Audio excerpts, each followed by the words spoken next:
বর্তমানে 2-3 জন বাচ্চা রেখে অনেক মহিলারা পরকিয়া করে, অন্যত্র বিয়ে করছে, স্বামীকে ডিভোর্স দিয়ে বা নিয়ে। এ ধরনের ডিভোর্স সম্পর্কে ইসলাম কি বলে? আর যে পুরুষ পরকিয়ার মাধ্যমে অন্য সংসার ভাঙছে তাদের সম্পর্কে ইসলাম কি বলে? এই ধরনের পরকিয়া বিয়েগুলো ইসলামে কতটুকু জায়েজ? যদিও মহিলারা বলে তারা স্বামীর সাথে সুখী না, তাই পরকিয়ার মাধ্যমে অন্যত্র বিয়ে করে। পরকিয়ার মতো এই জঘন্য ব্যাধি থেকে কিভাবে বাঁচা যায়? দেখুন, এটা দৃষ্টিভঙ্গিগত সমস্যা। একজন মুসলমানের দর্শন হবে, দৃষ্টিভঙ্গি হবে, দুনিয়াটা আমার স্থায়ী জায়গা না, এখানে চিরসুখী হওয়ার জায়গা না।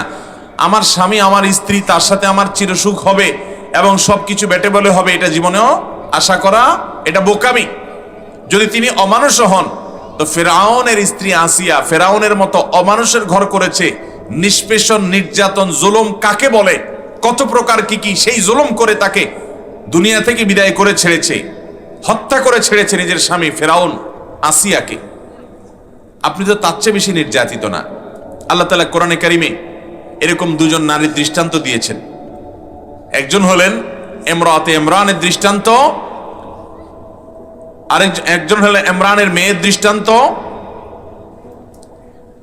মারিয়ামের দৃষ্টান্ত একজন, আরেকজন হলেন এই আসিয়ার কথা, ফেরাউনের স্ত্রী। মুসলিম মেয়েরা তাদের কথা চিন্তা করবে।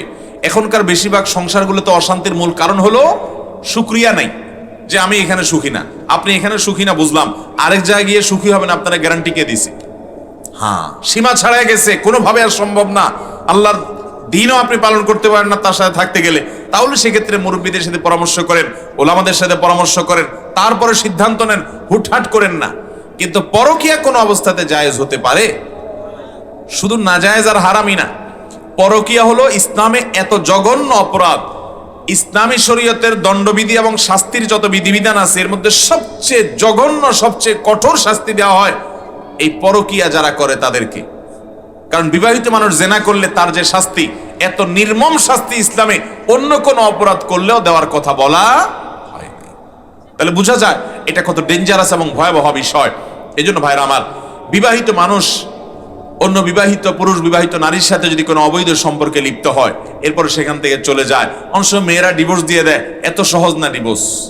মেয়ে ডিভোর্স দিলেই ডিভোর্স হয়ে যাবে না।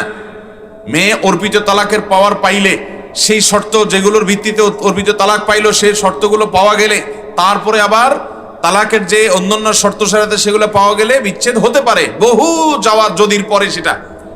অতএব কোন স্বামীর সাথে আপনার বনিবনা হচ্ছে না, আরেক পুরুষের হাত ধরে চলে গেলেন আর কাজী অফিসে গিয়ে একটা ডিভোর্স লেটার পাঠিয়ে দিলেন, এত সহজ না। পরবর্তী সম্পর্কটা জেনা হবে এবং হারাম হবে। একই কথা পুরুষের জন্য প্রযোজ্য, যে আপনি কোনো মেয়ের, কোনো মহিলার সাথে আপনি বিবাহ বন্ধনে আবদ্ধ আছেন, আরেক মহিলার সাথে হারাম সম্পর্ক করলেন, আল্লাহর জমিনের সবচেয়ে কঠিন শাস্তি এটার জন্য হবে। আল্লাহ তাআলা আমাদেরকে ভয়াবহ অপরাধ থেকে বেঁচে থাকার তৌফিক দান করুন। এই অপরাধ আমাদের সমাজে বেড়ে গেছে, এর মূল কারণ হলো পর্দাহীনতা। মূল কারণ কি ভাই? পর্দা না থাকা। পর্দা থাকলে কখনো এই সমস্যা হবে? ফেসবুকে পর্দা নাই, অন্য পুরুষদের সাথে ইটিস ফিটিস ফালতু আলাপ, কর্মস্থলে চলে যাচ্ছেন, অফিস আদালতে অন্য পুরুষের সাথে আলাপ সালাপ, এগুলো হইতে হইতে আস্তে আস্তে পরকীয়ার দিকে যে আপনি টেরও পান না। আল্লাহ তাআলা কেন পর্দার বিধান দিয়েছেন? আল্লাহ তাআলা আমাদেরকে বুঝার তৌফিক দান করুন। ডাক্তারি পরীক্ষার জন্য বোতলে করে আনা পেশাব বা পায়খানা পকেটে নিয়ে নামাজ পড়লে নামাজ হবে কিনা? আমরা অনেকেই পেশাব বা পায়খানার মলমূত্রের যে স্যাম্পল দেওয়ার জন্য দেখা যায় অনেক সময় আপনার হাসপাতাল থেকে শিশি দেওয়া হয়, সেটার সাথে নেই, কিংবা অনেক সময় নিয়ে আসতে হয়, বা অনেকে নিয়ে আসেন। যদি এরকম হয়, তাহলে সেক্ষেত্রে ওইগুলোকে সাথে নিয়ে, ধরুন পকেটে নিয়ে বা ব্যাগে নিয়ে, আপনি ওই ব্যাগ শরীরের মধ্যে লেগে আছে বা পকেটে রাখলেন, তো রেখে আপনি নামাজ পড়ছেন, নামাজ হবে না। কারণ হলো আপনি নাপাক সাথে নিয়ে নামাজ পড়ছেন। এই নাপাকটা সাথে নিয়ে নামাজ পড়ার কারণে নামাজ হবে না। যদি আপনি ওই অবস্থায় নামাজ পড়তে হয়, তাহলে এটা পকেট থেকে দূরে কোথাও রেখে তারপর নামাজ পড়তে হবে, তাহলে নামাজ হয়ে যাবে। কথা কি বুঝাতে পারছি? আপনি এটাকে সাথে রাখলে নামাজ হবে না। তবে কিছু কিছু রোগী আছেন, আল্লাহ মাফ করুক, কত রোগ যে দুনিয়াতে আছে, যাদের পেশাবের একটা পলিথিন, একটা ব্যাগ দিয়ে দেওয়া হয়। ডাক্তার আপনার তাদের চিকিৎসার অংশ হিসাবে পেশাবের ব্যাগটা ঝুলায় দেন, বাহিরে থাকে। তারা যে পেশাবটা করেন, ওই পেশাবের রাস্তা দিয়ে পেশাবটা এসে বাহিরে ব্যাগে জমা হয়, সেখান থেকে পরে এটা রিমুভ করতে হয়। তারা কাপড় দিয়ে ঢেকে রাখেন, এরকম রোগী আমি দেখেছি। এবার কেয়ারে একবার, না জানো ইউনাইটেড হসপিটালে একবার এক রোগী এরকম অবস্থায় ব্যাগ নিয়ে আসছে, আমাকে জিজ্ঞেস করলেন যে আমার কি হবে। তো এরকম যদি কারোর ব্যাগ বাহিরে থাকে এবং তার পেশাবটা তার ওই নল দিয়ে পেশাবের রাস্তা থেকে এসে ওই ব্যাগে এসে জমা হয়, তিনি নর্মাল পেশাব করতে পারেন না অন্য 10 জনের মতো, এরকম যদি হয় তার কথা ভিন্ন। তিনি ওই অবস্থায় ওই ব্যাগ সাথে নিয়ে নামাজ পড়তে পারবেন, কারণ তিনি মাযুর এবং নিরুপায়। তো মাযুর এবং নিরুপায় হিসাবে তার জন্য সেটা জায়েজ আছে, কিন্তু আপনি বোতলে স্যাম্পল রেখে সেটা পকেটে রেখে নামাজ পড়লে নামাজ হবে না। মোবাইল ইমার্জেন্সি ব্যালেন্স নেওয়া কি জায়েজ আছে? ইমার্জেন্সি ব্যালেন্স নিয়ে মারা গেলে পরকালে জবাবদিহি করতে হবে কিনা? ইমার্জেন্সি ব্যালেন্স নেওয়া জায়েজ আছে। অনেকে এটা নিয়ে একটা বিভ্রান্তিতে আছেন যে মোবাইলে বিভিন্ন কোম্পানি অফার করে, আপনার মোবাইলের টাকা শেষ তাহলে ইমার্জেন্সি ব্যালেন্স নেন। ইমার্জেন্সি ব্যালেন্স নিলে সেই ইমার্জেন্সি ব্যালেন্সের টাকা যখন আপনি নতুন রিচার্জ করেন কোম্পানি একটু বেশি টাকা কাটে, ঠিক না বেঠিক? এই যে আপনি নিলেন 10 টাকা ইমার্জেন্সি ব্যালেন্স, কোম্পানি কাটলো 12 টাকা, 2 টাকা বেশি কাটলো, এটা সুদ হবে কিনা? উত্তর হলো না, এটা সুদ হবে না, এটা জায়েজ আছে। সুদের যে সংজ্ঞা সেটা এখানে খাটে না। আপনি নগদ টাকার বিনিময়ে টাকা দিলেন, লোন নিলেন, আবার দেওয়ার সময় বাড়াই দিলেন, শর্তই ছিল সেরকম, সেটা আর এটা এক না। এই ব্যালেন্সটা ওই নগদ টাকার মতো না, যার কারণে এটা সুদ হিসাবে গণ্য হবে না। এই জন্য ইমার্জেন্সি ব্যালেন্স নেওয়া জায়েজ আছে। এর জন্য অতিরিক্ত কোম্পানি যে টাকা কাটে সেটার কারণে সুদ হবে না, গুনাহ হবে না। কোন কোন কোম্পানি তো এটা প্রসেসিং ফি হিসাবে কাটে, আর যদি অন্য কোনো কথা বলেও কাটে এটা জায়েজ হবে। এখন কথা হলো ইমার্জেন্সি ব্যালেন্স নিয়ে মারা গেলেন তাহলে কি হবে? এটা তো ঠিক যে কোম্পানির ইমার্জেন্সি ব্যালেন্স নিয়েছেন, আপনি পরিশোধ করা ছাড়া দুনিয়া থেকে চলে গেছেন, তাহলে আপনি ঋণী থেকে গেলেন কোম্পানির কাছে, অবশ্যই ঋণী থেকে গেলেন। তো এটার জন্য সাধারণত ইমার্জেন্সি ব্যালেন্স নিলে দেরি না করে তাড়াতাড়ি রিচার্জ করে এটা পরিশোধ করার ব্যবস্থা করা দরকার। অনেকে তো আছে এরকম ইমার্জেন্সি ব্যালেন্স নিচ্ছে এরপর ওই সিমে ব্যবহার করে না, কারণ আমরা মনে করি মানুষকে ঠকাইতে পারলে বোধহয় নিজেতে জিতে যাই।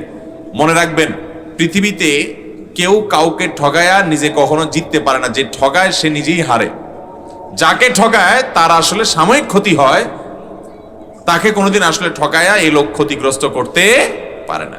এই জন্য ভাইরা, আমরা তো মুসলমান নামে, টুপিতে, দাঁড়িয়ে, লেবাসে, পোশাকে, নামাজে, কালামে, আচার আচরণের লেনদেনে কতটা মুসলমান এটা আমাদের লেনদেন টিপ দিলে বোঝা যায়, ঠিক না ভাই? ঠিক।